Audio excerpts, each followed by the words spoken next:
Today I am going to take a lecture of discrete mathematics, chapter number 5, the graph theory. Okay, so today's topic is the complement of a graph. Complement of a graph is very interesting topic. Interesting, we can say that the definition of the complement of graph, because if we are given in any graph, so we use the total number of vertex exams. That means, for example, in this example, we are given in the A, B, C, D. Four vertices are here. So for complement of G, here this is the G graph. Okay. So the complement of the G, that is we write here the G bar. Okay. So we have already seen in the probability and statistics. We have, if we find the complement of A, so we write here A dash is equal to 1 minus A. Got it? So here that means what? In the A dash, the set of A dash, the elements of E is not included in the set of A dash. Okay. So what do you mean by the complement of graph? That means we use the four vertex here, but the edges is just opposite. That means here the A vertex have the 2 edges, B to D. So complement of G, we can't use here A to B and A to D. Okay, so just opposite, the vertex are same but edges just opposite. So the complement of G is what? So first we write the A, B, C and D. Okay, so the complement of G, that means we write here the G bar. Okay, and here A to B and A to D. So here we do write here the any edges. B to D. So here not write here the B to D. C to D. So here not write in here. So here we write the actually C and this is the D. Okay, so A to C is not connected with the help of any edge. So we write here A to C. Okay, so this is the complement of G. Got it? Next example is, here we are given in the 6 vertex.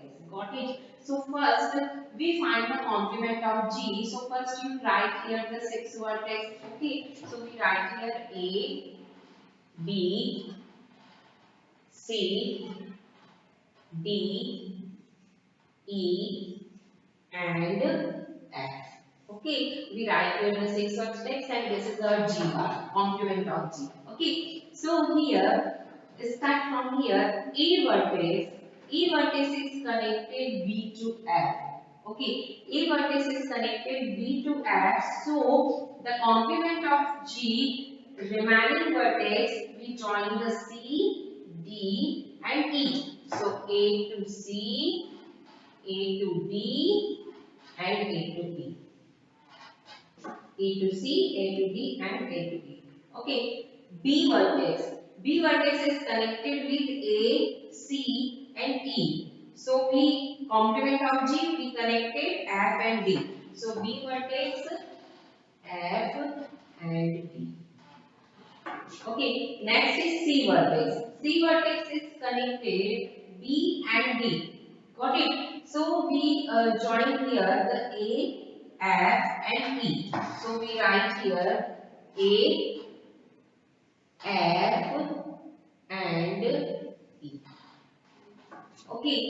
D vertex is connected C and G. Okay. So we join here B, A and F. So B, A and F. Got it. Next is the E vertex. E vertex is connected D, B and F. Okay, so just opposite for complement of G. So E vertex is connected A and C. So E vertex is connected A and C. Okay, so this is the complement of G. Okay, so we write here complement of G. Okay, got it? This is very interesting example for finding the graph G. We are given in the graph G and we find the complement of G. So always keep in mind, vertex you write here as it is. You draw the as it is vertex according to your graph G, and for finding the edges, for draw the edges just opposite. You draw here the edges. Okay. Next one is the third example is we are given in this type of the graph A, B and C. Okay, this type of the graph A, B and C. Okay, so how we draw the complement of G? So we draw here A, B, and C. This is the complement of G. Okay, because of A connected B and C connected A and B, and B connected A and C. So the complement of G just opposite. So we write here only the vertex. Okay, so this is the example of the complement of G. So always keep in mind you find the complement of G. So you write here the vertex you draw as it is, and after that for draw the edges you write here or you draw here just opposite according to given graph.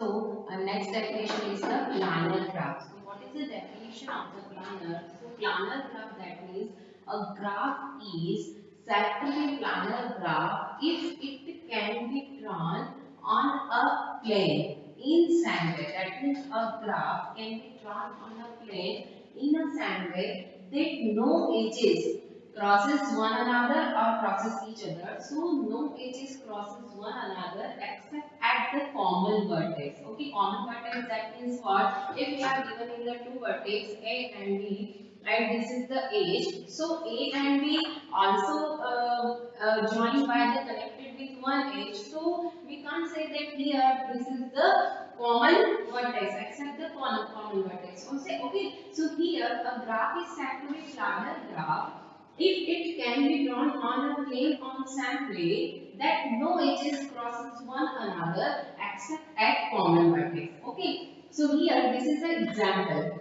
So example is that here we are given in the four vertex A, B, C, D. Okay, and the edges is A to B, B to C, C to D, and D to A. Or you can say that D to C, C to B, D to A, and A to D, because of this is the undirected graph. Okay, and here the one edge is A to C, or you can say that C to A. But here the edges is not crosses one another. Okay, so this is the planar graph. Got it? Next example is here we are given in the A, B, C, D four vertex, and here A to B, or you can say that B to A, B to C, or C to B, or C to D, or D to C, D to A, or A to D. But here the two edges are crosses each other, A to C and B to D. So this is not a planar graph because of what is the definition of planar graph? No edges crosses one another. Okay, so here we write the planar graph. We draw A to B, B to C, C to D, and D to A. Okay, and one we draw a edge A to C, but in the B to D we write here this edge. Got it? So this is the planar graph because of two edges not crosses the each other. Okay. So this is the example of the planar graph. Next one is the reason. What is the reason? So a planar representation of a graph divides the plane into region. That means what? A planar representation of a graph divides the plane into region. That means this is the graph and this graph is divided into two parts. Okay, so this is the region. Okay, also known as window. So a region characterized by the set of edges forming its boundary. That means if your region is bounded, then you can say that this is the bounded region. And if region is not bounded, that is not closed path, so we can say that this is the unbounded region. Okay, so bounded region we can say that the finite region, and unbounded region we can say that the infinite region. Okay, so here this is the example. Here A, B, C, D and E, five vertex, and here edges is A to B or B to A, B to C or C to B, C to D or D to C or D to A or A to D, and here A to C also connected, and one edge is here B to E. Okay, so this is a planar or not? Yes, this is a planar because of here the edges is not crosses each other, okay, or one another. So this is a planar. But what is the reason? The three types of reason. Number 1 is this is the R1 region. This is again next region. We write here R2 and this is the R3 region. Okay. So here R1 and R2 is the bounded region according to our graph, bounded region. Okay, but R3 is unbounded. Okay, so in the unbounded, the other hand is the exterior region. Okay, so this is the bounded and this is the exterior, or you can say that the unbounded region. Okay, next example is here we are given the A to B, C, D, E, F and G. Total 7 vertices are here given. Okay, and here the edges. So see here carefully and find out this is a planar graph or not. Yes, this is a planar graph because of here all the edges are distinct here, the connected other vertex. Okay, so here the every edges not no edges cross one another. Okay, so this is the planar graph. One point is satisfied. This is the planar graph. So what is the reason? So reason bounded and unbounded, or you can say that finite reason or infinite reason. So first we write here the reason. So first one is this reason R1. Second one is R2. Third one is R3. Fourth is R4. Fifth is R5. So total R5 reason or not? Yes, one more is R6 reason. Okay, this reason. So here, bounded and unbounded reason. How we find the bounded and unbounded reason? So here, R1, R2, R3, R4 and R5 are bounded reason. Got it? According to our graph. Okay. And R6 is unbounded, or you can say that the exterior. Okay. Unbounded reason. Got it? So this is the example of the planar graph and the reason. That means if we find out here, so what is the planar graph? Planar graph, it can be drawn on a plane same way, but the edges is not crosses each other, or you can say that the no edges cross one another. Okay. So if this type of the example, this is the planar graph, but this is not a planar graph because of here two edges have crosses each other. So we convert into the planar graph according to diagram. So one edge we write here as it is, and the other edge we write here outside the graph. Okay, and we convert it. This is the planar graph. Okay, and the reason is what? The reason is if the bounded, that means the closed part, so bounded reason, and if the path is open, so here we are in the unbounded reason.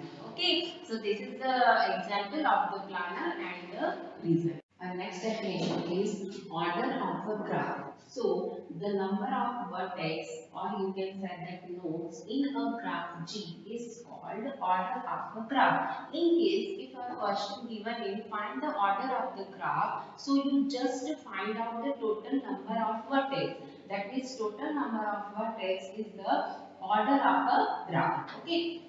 Next one is the size of the graph. So the total number of edges in a graph G is called size of a graph G. That means if a question given me find the size of the graph G. So you just find out the total number of edges. Okay. So total number of edges is the size of the graph G. That means the total number of vertex is the order of the graph G, and the total number of edges is the size of the graph G. These 2 points are very important. Okay. Next example is a simple graph capital G has 24 edges and degree of each vertex is 4.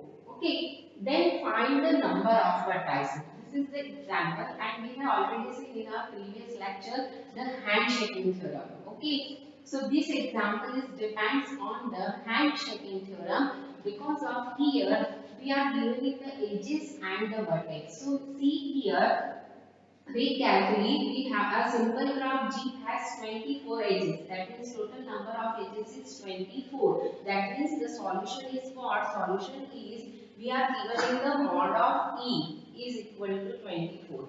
Okay. And the degree of each vertex is 4. So each vertex have the degree 4. That means every vertex have the 4 edges. So find out the number of vertex. Okay. So here the degree is 4. Every vertex the degree is 4. So first we find the hand shaking theorem.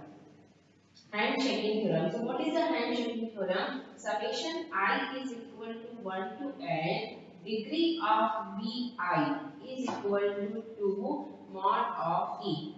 That means the sum of degree of vertex is equal to 2 into total number of edges. Okay, so here let x is a total, x is the total number of vertex. Okay, x is the total number of vertex. So with the help of hand-shaking theorem, we write here x is the total number of vertex and every vertex have the 4 degree. So x into 4 is equal to 2 into total number of edges. So total number of edges we are given in the 24. Okay, so solve this step. So 4x is equal to 48. So x is equal to 12. Okay. So the total number of vertex is equal to 12. X is equal to. Okay, so this is a very simple example for finding the total number of vertex, or sometimes we are given in the total number of vertex and the degrees and find the total number of edges. So with the help of hand-shaking theorem, we find very easily for the degree of vertex or the total number of edges. Okay, so I will continue this topic in our next lecture. Thank you for watching this video.